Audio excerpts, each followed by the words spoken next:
Panorama group, जो सोचता है वो करता है।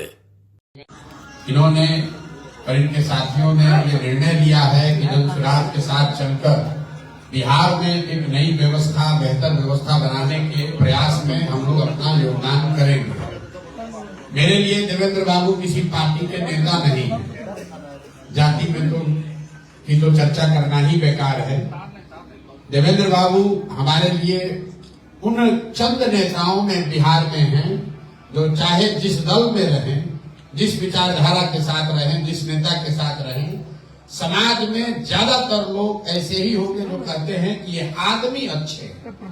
और जनसुराज की जो सोच है उसका पहला ही सूत्र है सही लोग। वो लोग चाहे कहीं भी हो, वो चाहे किसी व्यक्ति के तौर पर आप उनको जानते हो, किसी विचारधारा के ध्वजवाहक के तौर पर उनको जानते हैं, किसी दल से जुड़े हुए व्यक्ति हो या गैर राजनीतिक लोग हैं, समाज ने जिनको भी अच्छा कहा, फालतू दिमाग खराब कर रहा है कि हमारी जिम्मेवारी है कि मैं उनके घर पर, उनके दरवाजे पर जाऊं, उनको समझाऊं, उनसे अनुनय विनय करूं। और इसी दौरान जब मैं मधुबनी के इलाके में पैदल चला हूं, नाम तो इनका मैं बहुत पहले से जानता हूं, लेकिन जब उन जिलों में मैं गया तो लोगों ने कहा भैया जब तक देवेंद्र बाबू नहीं जुड़ेंगे तब तक इस अभियान में सही लोग जुड़ने का ये जो आपका नारा है पूरा नहीं होगा। तो हमारे कुछ साथियों ने इनसे संपर्क भी किया, मेरी भी मुलाकात हुई, और ये मेरे बड़े भाई जैसे ही हैं। और ये कोई प्रशांत किशोर का दल नहीं ज्वाइन कर रहे हैं, जनसुराज नहीं ज्वाइन कर रहे हैं। ये इस व्यवस्था को बनाने वालों में सबसे अग्रणी भूमिका अदा करने के लिए आ रहे हैं। जनसुराज दल तो अभी 2 तारीख को बनेगा, लेकिन उससे पहले इन्होंने अपनी सोच, अपना अनुभव, बिहार की मिट्टी की समझ, यहाँ के लोगों की परेशानियों के बारे में जो कुछ भी समझा है, और इनका ये बड़प्पन है, इन्होंने ये बताया है, आश्वासन दिया है, यहाँ पर भी कहा है। इनकी जो भी सोच, अनुभव, इनकी जो क्षमता है, वो आने वाले वर्षों में अपने साथियों के साथ मिलकर बिहार में वो स्थिति बदले, बिहार में लोगों की स्थिति बदले, उसमें ये योगदान करना चाहते हैं। और जनसुराज प्लेटफॉर्म के तौर पर देवेंद्र जी को अपने साथ पाकर हम लोग अपने आप को धनी और बेहतर समझते हैं, अपने आप को धन्य समझते हैं। आप आए और गार्जियन की भूमिका में भी आए, नेता के भूमिका में भी आए, इसको आगे से बढ़कर लीड कीजिए। प्रशांत किशोर इसके, मैं बार बार कहता हूं, प्रशांत किशोर इसके नेता नहीं। लोग ये अभी आंकड़ा लगा रहा है प्रशांत किशोर को कितना वोट मिलेगा, प्रशांत किशोर के साथ कौन जुड़ेगा कौन नहीं जुड़ेगा, उसको पता नहीं हमारी कार्यशैली। हम उन सारे लोगों को जोड़ लेंगे जिनकी क्षमता है, जिनकी ताकत है। हमारी क्षमता हो या न हो, जिनकी क्षमता है उनको जोड़ लेंगे तो अपने आप क्षमता बन जाएगी। इसीलिए आप देख रहे हैं कि 2 बरस से पैदल चल रहे हैं, और गांव में कोई एक कोई कहता है ना भैया ये आदमी मिठाई का दुकान चलाते हैं, लेकिन समाज के लिए जीने मरने वाले आदमी हैं। तो उनके दरवाजे पर भी जाता हूँ, और माननीय देवेंद्र जी जैसे बड़े लोगों के पास भी गया, इस आग्रह से, इस अनुनय विनय के साथ गया कि सर आपने जीवन में इतना वर्ष लगाया, इतना अनुभव आपका है, आज जब बिहार को सुधारने का एक प्रयास शुरू हुआ है तो आप इसको आशीर्वाद दीजिए, इसको जुड़िए, इससे जुड़िए। इनका पहला वक्तव्य था कि अब तो हम लोग का इतना उम्र हो गया, अब क्या होगा, क्या है आप हमको कह रहे, हमारा आशीर्वाद दीजिए, कीजिए, न दल न नेता। तो हमने कहा कि सर ऐसा है कि अभी कम से कम 15 बरस बिहार को आपकी सेवा की जरूरत है। और बहुत सोचने समझने के बाद इन्होंने निर्णय लिया है। मैं फिर से आपका और आपके साथियों का आभार व्यक्त कर रहा हूं, और प्रेस के, मीडिया के भाइयों को ये कह रहा हूं, ये बिल्कुल ही न लिखिए कि जनसुराज, देवेंद्र बाबू अपने साथियों के साथ जनसुराज में जुड़े। देवेंद्र बाबू अपने साथियों के साथ जनसुराज बनाने के इस कारवां के ध्वजवाहक के रूप में आ रहे हैं। जनसुराज को 2 तारीख को बनेगा, तो अब आज से जनसुराज बनाने वालों में जैसे आप प्रशांत किशोर का नाम लिख रहे हैं, उससे आगे बढ़कर आपको देवेंद्र बाबू का भी नाम लिखना चाहिए। और इसी सोच से ये आप आए हैं, और हमसे जो कुछ बन पड़ेगा, मैं हमेशा कहता हूं, मैं जनसुराज का न नेता हूं न आगे बनूंगा। 2 अक्टूबर को भी दल बनेगा तो दल के लोग मिलकर तय करेंगे कि नेता इसका कौन होगा। प्रशांत किशोर की भूमिका उस कुम्हार की है जो अच्छी मिट्टी और चाक को ढूंढने निकला है। तो जन सुराज वो चाक है और देवेंद्र बाबू जैसे हजारों लोग इनके नेतृत्व में वो अच्छी मिट्टी हैं, जिनको हम भी थोड़ा सा हाथ लगाएंगे, इनके साथ कंधा लगाएंगे, इनकी तो खुद की ताकत है, तब तक आकर बढ़िया घर बनेगा।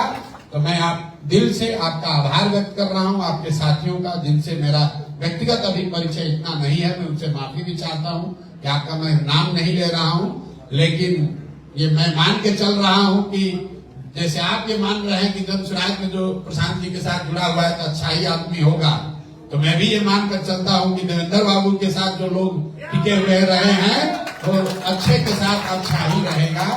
इसलिए आप सबका मैं तहे दिल से शुक्रिया अदा कर रहा हूं, आभार व्यक्त कर रहा हूं। आइए संकल्प लीजिए अपने जीवन काल में जो जन सुराज का लक्ष्य है, समता मूलक समाज का सिर्फ नारा नहीं, ऐसा समता मूलक समाज बने अपने जीवन काल में हम एक ऐसा भी बिहार देखें जब हरियाणा, पंजाब, गुजरात, महाराष्ट्र से लोग रोजी रोजगार करने के लिए बिहार में आए, तब हम लोग मानेंगे कि जयप्रकाश और लोहिया का सपना पूरा हुआ। बिहार में समता मूलक समाज की स्थापना हुई, जहां हम लोग के बच्चे पढ़ाई और रोजगार के लिए दूसरे राज्यों में नहीं जा रहे हैं। हम लोग मिलकर वो व्यवस्था बिहार में बना रहे हैं कि किसी गरीब का, किसी वंचित का लड़का अगर उत्तर प्रदेश, मध्य प्रदेश, उड़ीसा, गुजरात में भी पीछे छूट गया हो, उसको भी लगे कि हम बिहार जाकर एक समता मूलक समाज का हिस्सा बन सकते हैं। इस सपने को लेकर यह प्रयास शुरू किया गया है और आप जैसे लोग इसमें आ रहे हैं, आप इसको आशीर्वाद दे रहे हैं, ये हम लोग के लिए गौरव की बात है। बहुत बहुत शुक्रिया, बहुत बहुत धन्यवाद।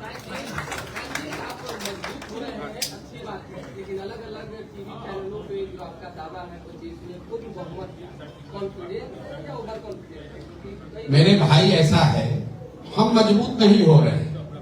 बिहार की मजबूत जनता विकल्प के अभाव में जो अनपढ़, मजदूर और गरीब बना दी गई है, वो खड़े हो रहे हैं।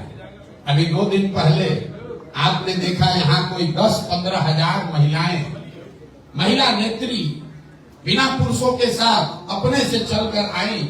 ये अपने आप में अद्भुत घटना है। हम भी बिहार की राजनीति को देखते रहे हैं। 15,000 महिलाएं पूरे बिहार से चलकर आकर बापू सभागार में बैठ जाएं, राजनीति की चर्चा करने के लिए, आंदोलन के लिए नहीं, वजीफा के लिए नहीं, मानदेय के लिए नहीं, राजनीतिक भागीदारी के लिए। और आपने देखा महिलाओं ने खड़े होकर क्या कहा। मैंने उनसे पूछा खड़ा करके कि लालू जी का राज चाहिए, नीतीश का राज चाहिए, मोदी जी का चाहिए कि जनता का राज चाहिए। 100% लोगों ने कहा जनता का राज चाहिए। और जन सुराज का मूल मंत्र भी है कि जब जनता का राज चाहिए तो प्रशांत किशोर के पीछे नहीं चलना है, प्रशांत किशोर को नेता नहीं मानना है। अगली बार चुनाव में जिन नेताओं ने आपके बच्चों को ठगा है, अनपढ़ मजदूर बनाया है, उनको वोट नहीं देना है। और वोट इस बार नेता और नेता के बच्चे को नहीं, अपने बच्चों के चेहरा को देखकर देना है। इतना ही मंत्र है। और इसी को देखकर आप देख रहे हैं कि लाखों की संख्या के लोग जुड़ते चले जा रहे हैं। और आपने कहा दावे की बात, तो भैया दावा कुछ नहीं, जन बल के आगे कोई बल नहीं है।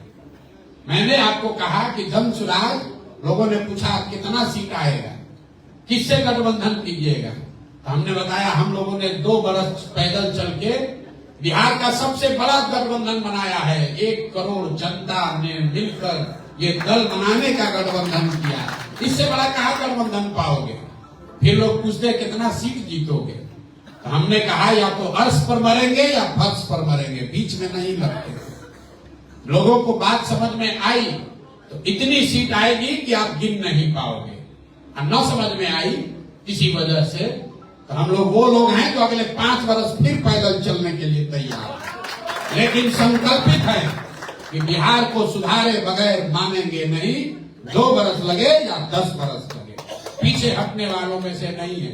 जब हम चलना शुरू किए थे तो लोगों ने कहा 2-4 महीना चलेगा, कोई कहा साल भर चलेगा, 2 बरस हो गया। अब लोग कहते हैं भैया कितना दिन चलिएगा। हम नहीं थके हैं, लोग थक गए देखते देखते, कितना दिन चलिएगा। अभी हम 60% बिहार चले हैं। 2 अक्टूबर को दल बनेगा, उसके बाद भी चलते रहेंगे। तब तक चलते रहेंगे जब तक बिहार के एक एक जनता को जाकर ये बता ना दे कि तुमको अपने बच्चों के पढ़ाई रोजगार की चिंता करनी है।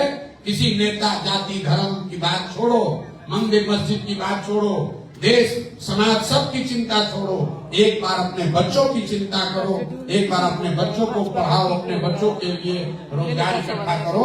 इसकी लड़ाई है और इसको रुकेंगे नहीं।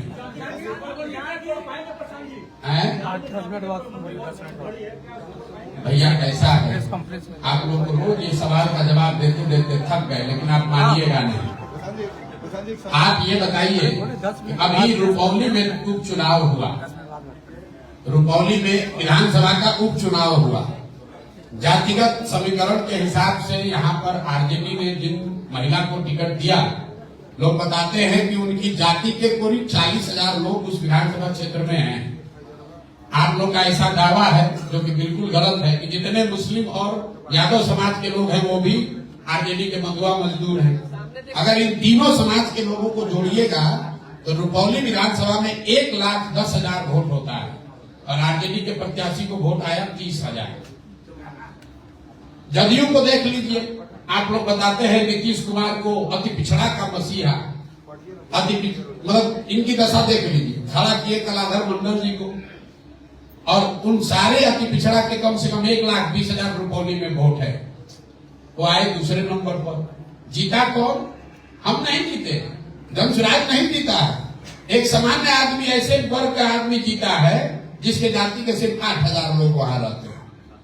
और आप कह रहे हैं कि जातीय का सब समीकरण है। कहां गया जाति? कहां गई जाति? आप बताइए।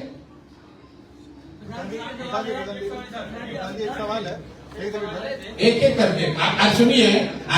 आज इस परिवार का हिस्सा बन रहे देवेंद्र जी, हमको तो आप लोग सवाल पूछते पूछते हमारे गला में गांठ पड़वा दिए। अब देवेंद्र जी से न पूछिए। सुनिए, हमने देवेंद्र भाई साहब से कहा कि आपके आने का सबसे बड़ा फायदा हमको ये है कि अब जितना पब्लिक का सवाल है वो अब आप जवाब दीजिएगा, हम शांति से पैदल चल सकते हैं। जी, ये कहते रहे हैं कि बिहार की जनता ने जैसे चुनाव प्रतिनिधि एमएलए सरकार में रहे, उससे बिहार की जनता को सवाल करना चाहिए कि उन्होंने बिहार के लिए क्या किया। आप ये सवाल नहीं, सवाल ये नहीं करते हैं। सरकार में बिहार की व्यवस्था और बिहार के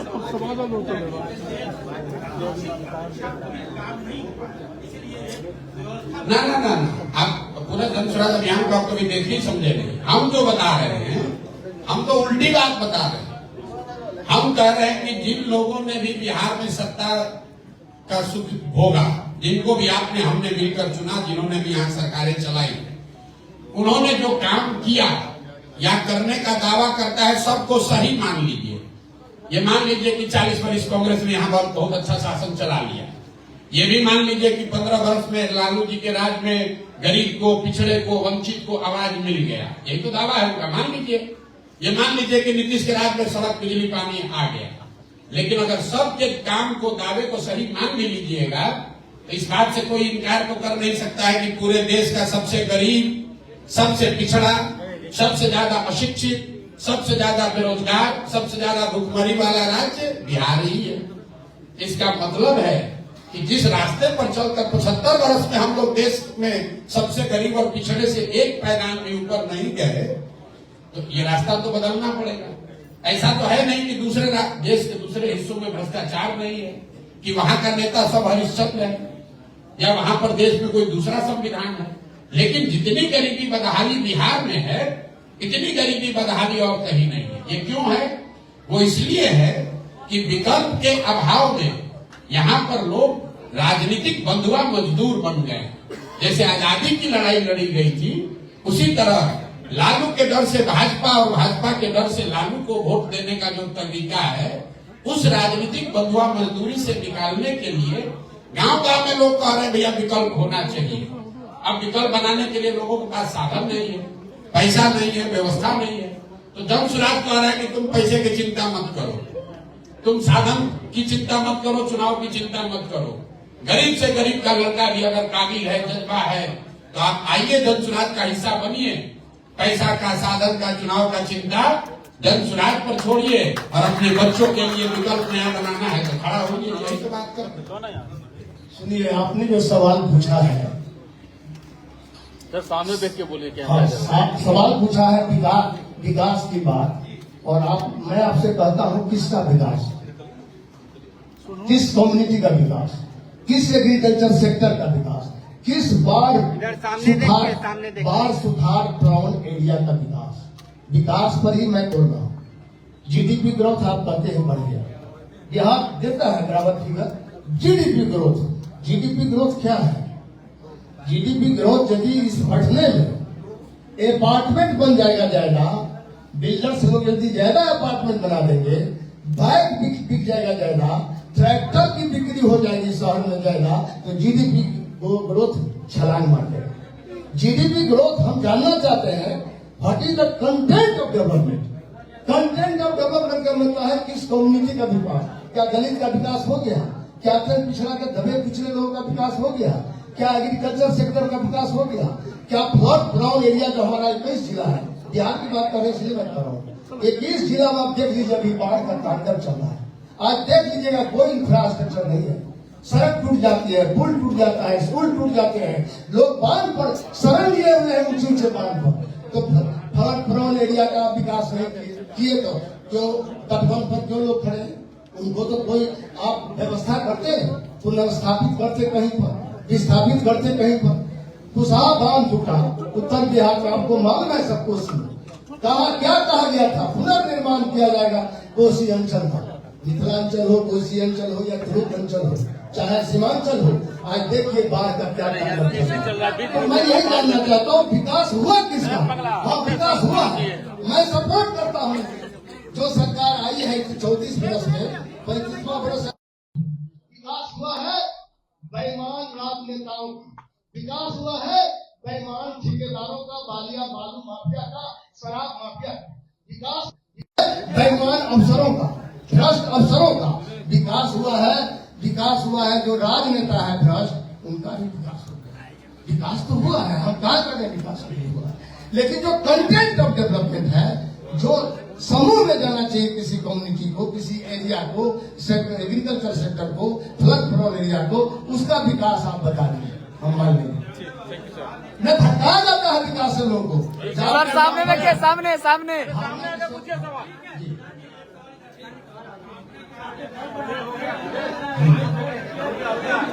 अरे भाई हाँ पता है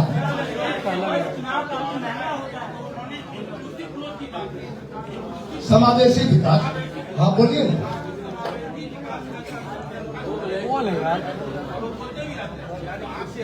चाचा आगे आइए। अरे चाचा पीछे आओ। नहीं, जो सड़क बनता है, पुल बनता है, ऊपर बोल रहे हैं, जो आरोपी बनता है सो ये बजट प्रस्थान है।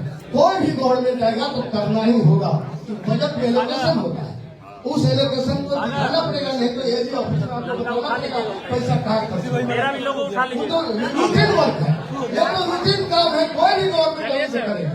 हम जानना चाहते हैं। Thank you sir, thank you sir. सुनिए सुनिए,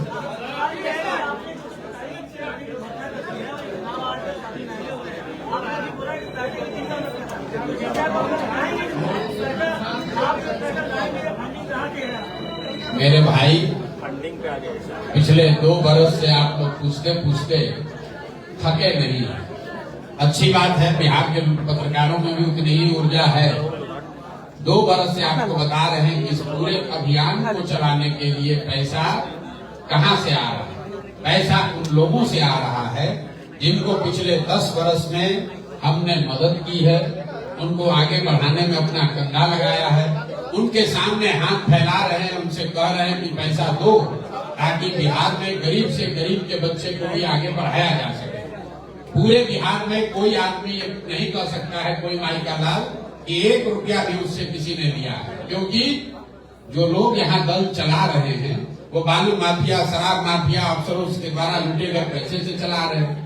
हम लोग एक ऐसी व्यवस्था बना रहे हैं जो लोगों के दिए गए पैसे से वो व्यवस्था चले। 2 अक्टूबर को जब दल बनेगा तब उसके लिए पैसा कहां से आएगा? आपने ठीक सवाल पूछा। हम मन से कह रहे हैं कि गरीब से गरीब आदमी भी चुनाव लड़ना चाहता है, और उसके सामने बड़ा से बड़ा भू माफिया हो, शराब माफिया हो, तुमको पैसे की चिंता करने की जरूरत नहीं है। वो पैसा दंशुराज आपको जरूरत के मुताबिक देगा, लेकिन वो पैसा कहाँ से आएगा? वो व्यवस्था आएगा, पैसा आएगा सरस्वती से। हम लोग अपने धर्म में क्या बताते हैं? जहाँ सरस्वती है वहाँ लक्ष्मी का वास होना ही होना है। तो हम लोग बिहार में ये व्यवस्था बना रहे हैं कि कम से कम 2 करोड़ बिहार के लोग 100 रुपया दंशुराज दल बनने के बाद ये व्यवस्था हम बना रहे हैं। जैसे 2011-12 से पहले आपको नहीं मालूम था कि सोशल मीडिया भी कोई ऐसा हथियार है जिससे राजनीति पर प्रभाव डाला जा सकता है। उसी तरीके से डिसेंट्रलाइज डोनेशन की व्यवस्था आप देखिएगा। 2 अक्टूबर से ऐसी व्यवस्था बिहार में आपको दिखेगी कि बिहार में किसी गांव, किसी कोने में बैठकर आप अपने मोबाइल के जरिए एक स्वच्छ व्यवस्था के लिए पैसा डोनेशन कर पाएंगे, ताकि आप 100 रुपया दीजिए जिससे आपको कल दाखिल खारिज में 10,000 रुपया न देना पड़े। आप 100 रुपया देकर दंशुराज की मदद कीजिए ताकि राशन कार्ड के लिए आपको 2,000 घूस न लगे। आप 100 रुपया दंशुराज को देंगे और दंशुराज से ईमानदार प्रतिनिधि चुन कर आएगा तो कल इंदिरा आवास में आपको 20,000 रुपया घूस नहीं लगेगा। ये व्यवस्था बना रहे हैं। और आपने कहा पैसा कहाँ से? अगर 2 करोड़ आदमी 100 रुपया दे दे तो कितना पैसा हुआ? 200 करोड़। 200 करोड़ रुपया अगर 100 रुपया लोग दे दे तो हो जाएगा। और अभी हम पूरे बिहार की बात नहीं कर रहे हैं। 13 करोड़ लोग बिहार में रहते हैं, उसमें सिर्फ 2 करोड़ लोग कह रहे हैं कि बिहार में भ्रष्टाचार खत्म करना है तो 100 रुपया साल में दो, 100 रुपया दो। और आप ही बताइए 100 रुपया आप देना चाहेंगे कि नहीं देना चाहेंगे?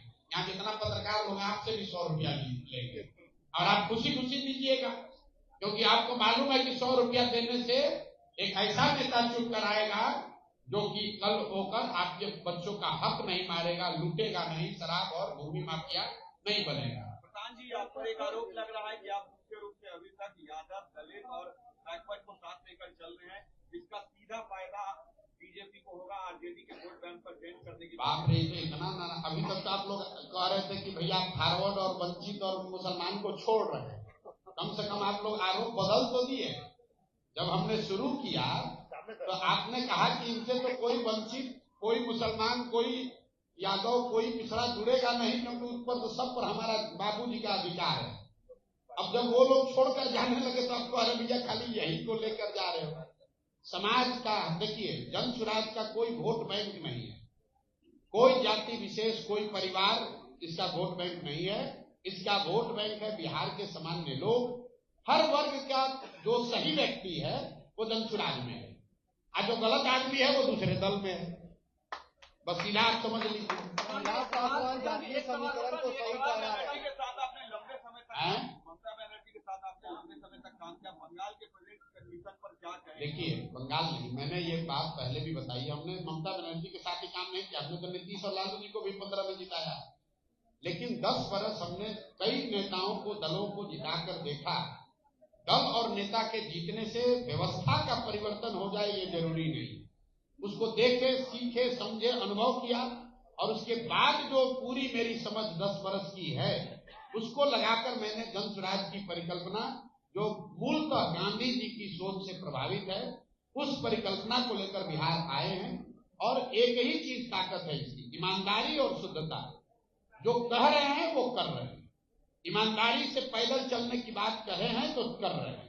ईमानदारी से ये कहा है कि हम दल के नेता नहीं बनेंगे, बिहार का कोई काबिल लड़का बनेगा तो आप देखिएगा बिहार का कोई काबिल लड़का ही बने। ऐसा नहीं कि समाजवाद के नाम पर ढोंग किए, लोहिया जी जयप्रकाश के फोटो पर माला चढ़ाए और अपने बेटा, अपने बेटी से आगे दुनिया में किसी को देखी नहीं है, तो फिर कैसा समाजवाद हुआ?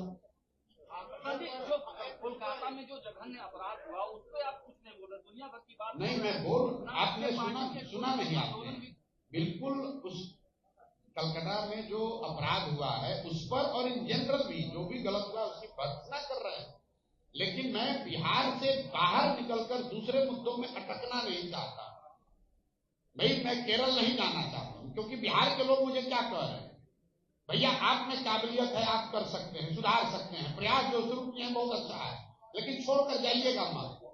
क्योंकि हमको तमिलनाडु में भी लोग बुला रहा है, हमको कोई दिल्ली में भी बुला रहा है, कोई महाराष्ट्र में, कोई बंगाल में। हमने ये संकल्प लिया है, बिहार के लोगों को कहा है कि अब 10 वर्ष लगे कि 15 वर्ष, जब तक बिहार को न सुधार ले, बिहार की स्थिति न सुधरे, तब तक कहीं नहीं जाएंगे। अमेरिका भी नहीं जाएंगे, बंगाल भी नहीं जाएंगे।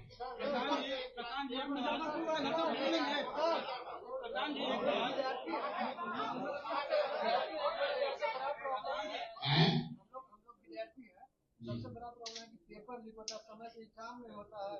मेरे भाई, जब आप ये जो पेपर लीक का मामला है, जब आप अनपढ़ लोगों को नेता बनाइएगा, जो लोग पेपर लीक करने वाले खुद माफिया हैं, वही अगर एजुकेशन शिक्षा मंत्री रहेंगे, कितने नेता हैं जो कि खुद अपना कोचिंग सेंटर चला रहे हैं, तो आप उस व्यवस्था में कैसे ये मानते हैं कि पेपर लीक नहीं होगा?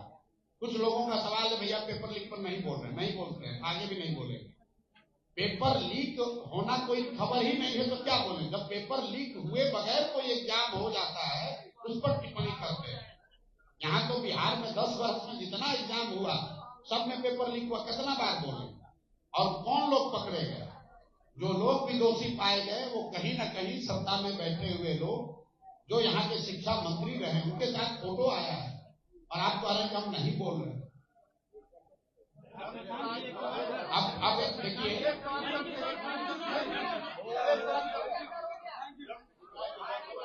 जी आंदोलन नहीं, अभियान चला रहे हैं, लेकिन कुछ नेताओं को जिनको दलों ने डाल दिया है, और उन नेताओं के मतलब आपको कैसे ये। अच्छा देखिए, भाई साहब ने सवाल किया है कि जन सुराज में आप उन नेताओं को जोड़ रहे हैं जो हाशिए पर है, तो क्या आपकी समझ से देवेंद्र बाबू हाशिए पर पड़े हुए नेता हैं? और आगे बढ़कर बोल रहे हैं, बिल्कुल अगर सही आदमी किसी दल में हाशिए पर डाल दिया गया है, क्योंकि वो माफिया नहीं है, क्योंकि वो चाटुकार नहीं है, क्योंकि वो किसी व्यक्ति का झंडा लेकर नहीं, विचार का झंडा लेकर चलना चाहता है, वैसे पड़े हाशिए पर पड़े हुए सारे नेताओं को जनचुनावी दिलाना चाहते हैं। तो नहीं, अगर उस आपका पैमाना है, ये सही है, मेरा पैमाना नहीं है, ये तो आपका पैमाना, ये पैमाना तो जनता के बीच, बिल्कुल ठीक बात है। तो जनता के बीच में हम हैं कि दल वाले हैं? जनता के बीच में पिछले 2 वर्ष में सबसे ज्यादा कौन है, आप बताइए। हमने आपको अपने वक्तव्य में क्या कहा कि देवेंद्र बाबू को मैं बहुत बड़ा नेता, पहले से अच्छा व्यक्ति मानता है, लेकिन मेरा मानना काफी नहीं है। हमारी क्या हैसियत है कि हम इनका आकलन करें?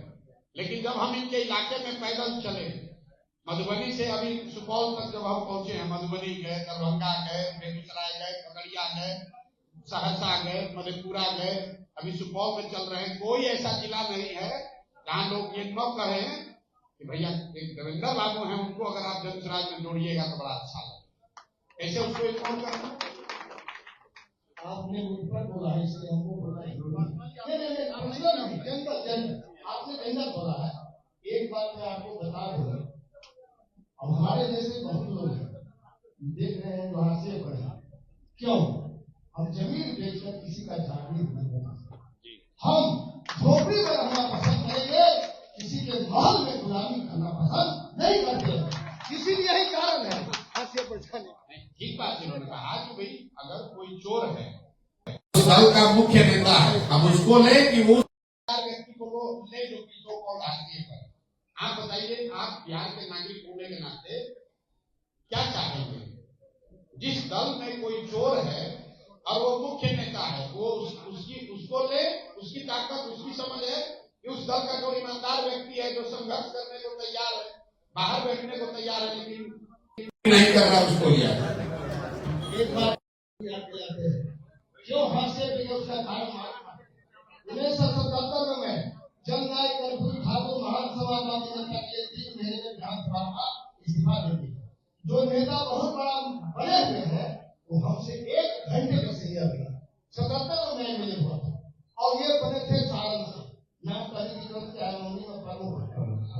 और मैं उसमें कर्पूरी जी के 3 महीने के अंदर इस्तीफा इसलिए दिया कि हमको समाजवादी कार्यक्रम चलाना था। ये तो कहे कहाँ से मिल गए प्रसाद जी, मेरा दिल था, समझिए जन स्वराज मिल गए। ये समग्र राजनीतिक मंच है, आगे होगा, अभी तो अभियान है। और दूसरा हमारा अपराध यही है, ये अपने अपराध को गिना के वहां से अपना हो गया। मैं 1996 में भारत सरकार का कैबिनेट मंत्री था और फूड एंड सिविल सप्लाई। मैंने 2 रुपए किलो गेहूं 3 रुपए चावल चलाया, बिहार में प्रचार नहीं होने दिया, क्योंकि मंत्री था। पते मैंने दिया कि कानून को कैबिनेट से पास करना है। देवगौड़ा जी उस वक्त प्रधानमंत्री थे। जब नहीं लगने दिया, इसके बाद हमने कहा मुलायम सिंह समाजवादी है, इसको प्रधानमंत्री का चांस आया है, सभी कम्युनिस्ट लोग सपोर्ट कर रहे हैं। इंजित गुप्ता जी हमारे होम मिनिस्टर थे, हम फूड मिनिस्टर थे, मुलायम सिंह जी रक्षा मंत्री थे उस समय चेयरमैन। तो उन्होंने कहा कि ये आप नेता है कि छोड़ देते हैं, क्यों हासिल की बात हमको बर्दाश्त नहीं करते, सच को बोलना पड़ेगा, सच को सच की तरह बोलना पड़ेगा। ये हिटलर ने कहा था truth in the only law, झूठ की खेती करने वाला सच की बात करेगा, हंसिया पर सच्चा आदमी को डाल देगा।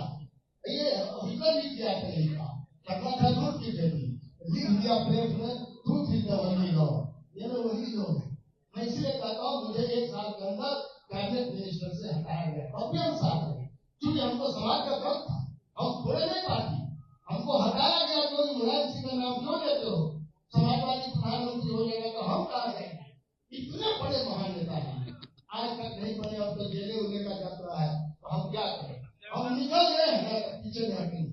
इनका जो संसार है ना, तो निश्चित करना है, वो अनिश्चित नहीं होता। इस बात में बराबर आप लालू जी के साथ रहे, आप बिल्कुल है, लगातार समझौता के साथ आ गए हैं, किसान जी के अभियान के साथ है। किसान जी जहाँ जाएंगे वहाँ साथ देखिएगा, साथ दीजिएगा, यहाँ से कहिएगा नहीं। आप एक बार समझ लीजिए, मेरे स्वाभिमान अगर मुझको अपमान मिलता है 10 लाख मार करके दूर हो जाता है। हम लोग स्वाभिमानी लोग बहुत कम लोग होंगे, बिहार में है कुछ लोग, हमारा 74 वाला एक लोग तो कोई स्टेज में नाम नहीं लेंगे, वहीं पर रह गया बेचारा, दर्द में है, परेशान, काउंसिल का मेंबर बन गया, नाम करने की जरूरत नहीं है। वो हमारा दोस्त है, 77 में वो भी हरनाथ मिस्त्री को हराया था, मिले, हम भी हराए थे, सुप्रास से मिले हुए। तो बहुत लोग वहां पर कंट्राडिक्शन में जीत रहा है, द्वंद में, द्वंद वाला को उम्र भी घट जाएगा। हमारा उम्र तो व्यायाम करते हैं 1.5 घंटा, इसलिए हमारा जब भी प्रोग्राम होता है 10 बजे के बाद। तो हम अभी इन लोगों का पूरा इंतजाम करके ही हम और सब